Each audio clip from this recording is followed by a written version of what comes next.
বলতে বাধ্য হচ্ছি, এখনকার তরুণ সমাজ ওই 2টা 2:30টার দিকে ওই যে কার কার খেলা থাকে ওই খেলাগুলো দেখার জন্য ওঠে, তাহাজ্জুদ পড়ার জন্য উঠতে পারে না।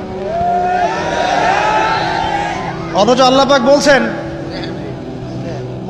পাক বলছেন কি যে শেষ রাতে আল্লাহ পাক প্রথম আসমানে নেমে আসেন এবং আহ্বান করেন, কে আছো আমার কাছে কিছু চাইবে আমি দিব, কে আছো আমার কাছে রিজিক চাইবে দিব, কে আছো আমাকে ডাকবে আমি তোমার ডাকে সাড়া দিব, কে আছো আমার কাছে ক্ষমা চাইবে আমি তোকে ক্ষমা করে দিব।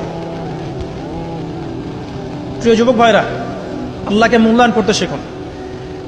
এই সময়গুলোতে দোয়া করলে ইনশাআল্লাহ তাআলা আপনার দোয়া কবুল হবে ইনশাআল্লাহ। সবচেয়ে ইম্পর্টেন্ট হচ্ছে একটা, যেটা আমরা প্রত্যেক দিন পড়ি, প্রায় 17 রাকাত নামাজ পড়ি আমরা, ফরজ নামাজ। শুধু ফরজ নামাজের কথাই বলছি। এখানে আপনি 34টা সেজদা করেন, 17 রাকাত ফরজ, 34টা সেজদা করেন।